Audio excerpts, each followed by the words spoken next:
How would you kind of describe what this game is to someone? It's not Call of Duty. It's not Battlefield 3. It's more of a hardcore FPS game with vehicles and aircraft, and it's pure combat, unadulterated combat, and a lot of fun. When we built this game, we wanted to touch on all the things that are perfected in all my previous games. We have the space world, which has different sections. We have planets, and on those planets you have the star bases, and you can run around in first-person perspective with weapons of mass destruction. You have vehicles, you have aircrafts. You can run around as an infantry on the planet, hop into an aircraft, fly to space, exit the aircraft, jump into a first-person perspective in a station or in a carrier, do combat there, leave that, go back to the planet, and do it all over again. Well, I think gamers today have it easy. Most of the developers, there are very few of us now doing hardcore games because everybody wants to do something easy, something quick, something fast and fun and furious. But I think there is still a market for hardcore gamers in the niche market, and I've been servicing that market for over 22 years, and I think it works. Some of these games try to make things too easy. They try to go with the flow, and they still fail. That's not only because they don't really want to harness their install base. Everyone's looking at the bottom line. Everyone's looking at the money that can be made from making easier games, and forgetting that all of us who grew up in the business as gamers and developers all grew up with the hardcore games. We have games with manuals this thick. Now games don't even ship with manuals. So I think that for me, the reason I've been successful in what I do is because I know my core audience and I only make games for them, and everything else beyond that is just noise, and it's of no interest to me. In my previous games, I've always felt that if you have a really good gameplay and you have passable graphics, you can still hit the mark. And in all the 14 games I've done, that's exactly what I've done. I've done enough to make the graphics appealing, to make it not look crappy or ugly. By the same token, having a lot of gameplay features in there, so it's not just looking at pretty graphics. Everybody wants pretty graphics. With Line of Defense, I had to strike a balance between hardcore gameplay and really, really good graphics, because let's face it, everybody likes graphics these days, and if you're a really good graphics programmer, you have all the right tools and expertise, you can do a really good job. With Line of Defense, when we made it smaller, because that allowed us to have really, really, really good graphics, really detailed world, something I've never done in previous games, and also be able to take some of the hardcore features and make them easier and more simplistic to work. Could a game like Line of Defense ever be played on a console?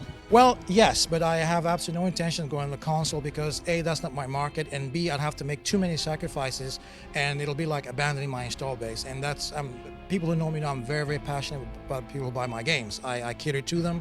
I make a game, they buy it, it makes money. I make the next one, they buy it, I keep going. If I ever ended up in the console market, I think I'll be doing a great disservice to my PC gamers. I have no intention of doing that. I'm going to retire doing PC games and PC games only. I'm a hardcore gamer, and the Wii, the Move, the Kinect, all those are really good. They're tailored to specific kind of games, so to each his own.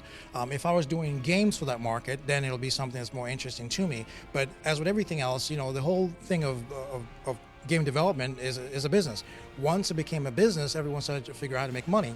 And if you can make money by doing controllers or using gimmicks to sell games, you do that. But I don't believe that moving from the PC to the console, there is a cross. It's the same thing between having a Samsung TV and having an LG TV. You get what you pay for. Now, do you want the TV with a nice remote control, or do you want the TV with the ugly remote control because you can buy a third-party remote control? It's all about choices.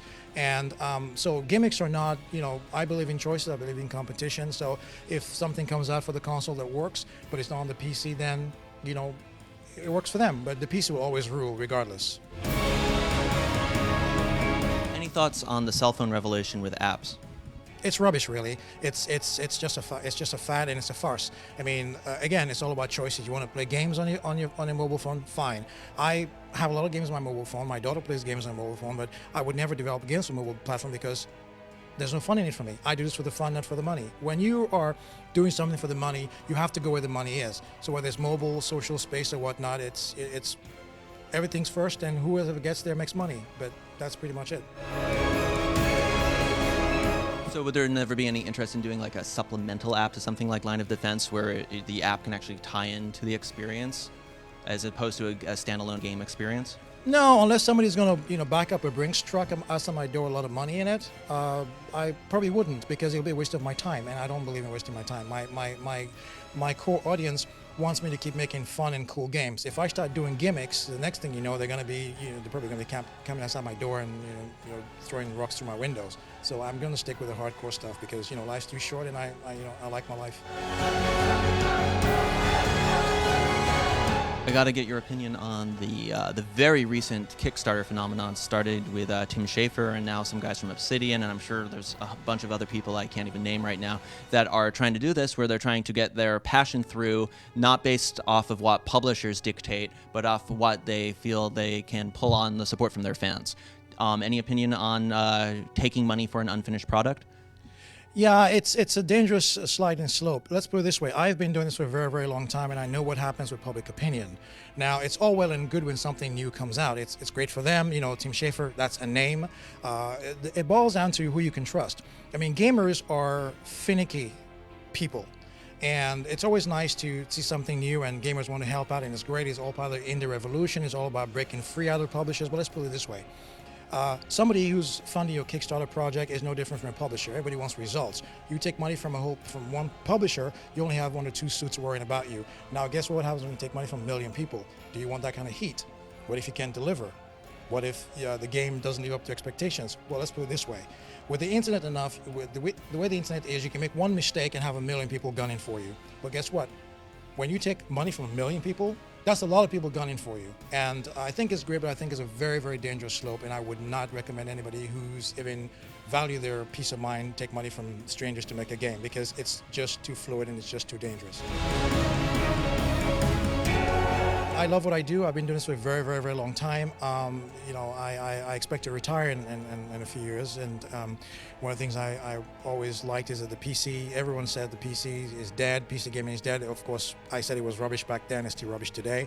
After I'm long gone, there'll be other guys who hopefully will carry the old PC torch, a lot of us out there, and I just want to say that gamers need to embrace the fact that indies, everything has gone back full circle. Back in the old days, you have a whole bunch of guys in a garage or in the mom's basement making games, and that's where we are right now. All the publishers are, up in arms trying to wonder what the hell's going on. But the thing is, the whole industry is one huge, game of musical chairs. People who are publisher A and now publisher B, now they've got 50 different companies. So the indie revolution is all around, and gamers really need to buy games from indie so we can keep doing this. Because let's put it this way, publishers are a pain to work for. Most of them are bastards.